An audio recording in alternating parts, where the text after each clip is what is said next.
Yes, hello guys. Kama unavyoona Waislamu wanafuraha kumaliza mfungo hii wa Eid Ramadhani kwa furaha na tazima.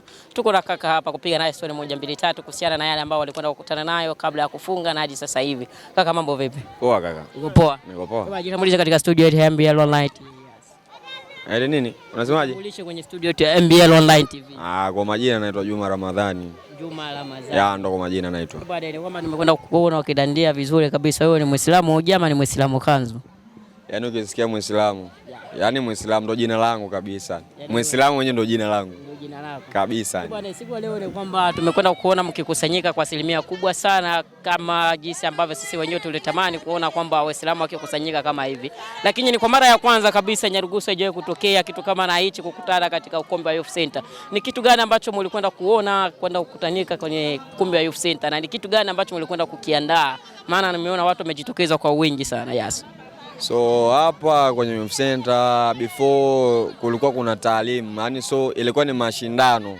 Yaani walifanya kama vile mashindano ya Qurani na kula andazi na kuadhini.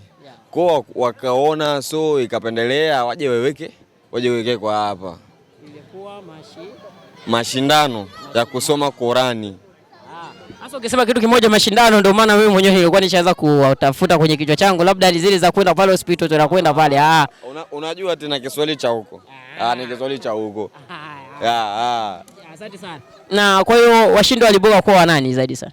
Washindi before ni wanafunzi hawa. Maana walikuwa wanafunzi before ni madrasa. Waliamua kufanya jopo lao hapa. Kwa ni wale wanafunzi katikati ya wale wanafunzi ndo walitaka kama vile kushindana, waangalie kweli je wanasoma kweli?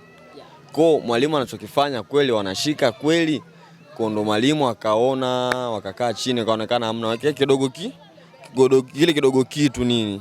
Ile mradi mmoja apate kale ka focus nini, ile mradi kisikile day azidi kufocus. Ndio kaje. Asante sana kijana. Naam. Mpaka nikiangalia chini mpaka juu hiyo kanzu ambayo ulikwenda kuivalia imechukua shilingi ngapi? Hii kanzu imechukua hela ndogo sana. Imechukua hela ndogo sana. Hii kanzu imechukua 40,000 tu. 40,000. Kilemba kichwani. Kiremba kimechukua 15,000. Ili mtu azingatie kuwa Muislamu anatakiwa kuzingatia mambo matatu muhimu. Mambo gani? Yaani ukitaka kuwa Muislamu yani uzingatie kabisa uwe Muislamu kabisa. Unatakiwa usome dini, sawa? Usome dini. Najua hiyo moja dini imebeba kila kitu. Kwenye mambo matatu, yaani ukisoma dini basi hayo mengine yakubuguza, mengine matatu uliyasema.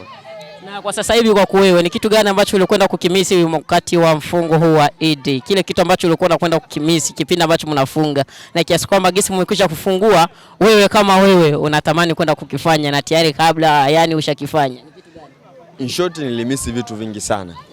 Nilimisi vitu vingi sana. So mojawapo yani nilitamani yani kukaa na wenzangu pamoja kama leo. Yani so siku ya leo nahisi ni 4 up sana kwangu. Kwa nafasi kama hizi hapa in short nilikuwa sizipati. Mara nyingi yani nilikuwa ni busy msikitini, mimi kusali. Kwa nafasi kama na hizi kukaa na wenzangu pamoja zilikuwa hazipo kabisa. Bwana, tuma salamu zako za dhati kwa wale wote ambao wanakwenda kukubali Uislamu kuwa kama ndo dini pekee kwenye maisha yao. Salamu zangu za dhati na wasalimu na nataka kuambia dini ya haki ni Islam. So before ukitaka ujue kitu kisomee kwanza. Yaani kisomee ndio utajua hiki kitu kina maana gani. Uwezo kaniletea kitu sijajua kinamaanisha nini, hapo nakipeleka. Hamna mzee, nataka nikisomee nijue hiki kimemaanisha nini. Ndio nataka kaenda nacho mzee. Asante sana. Basi aga mafanisi wote wa MBL Online TV kwa neno moja, usikose kusubscribe, kulike, kushare video hii ili wa kwanza kabisa kujipatia huduma hizi za uhakika kabisa. Mimi ni Braziliano, kwenye upande wa cameraman ni Rojo. Rojo Kamanda. So mzee, kitu kingine nataka kuhusieni, nipende sana dini ya Kiislamu. Asante sana. Bwana, kilicho na mwanzo wake kikosi mwisho. Thank you for your time bro. Asante sana. Yes.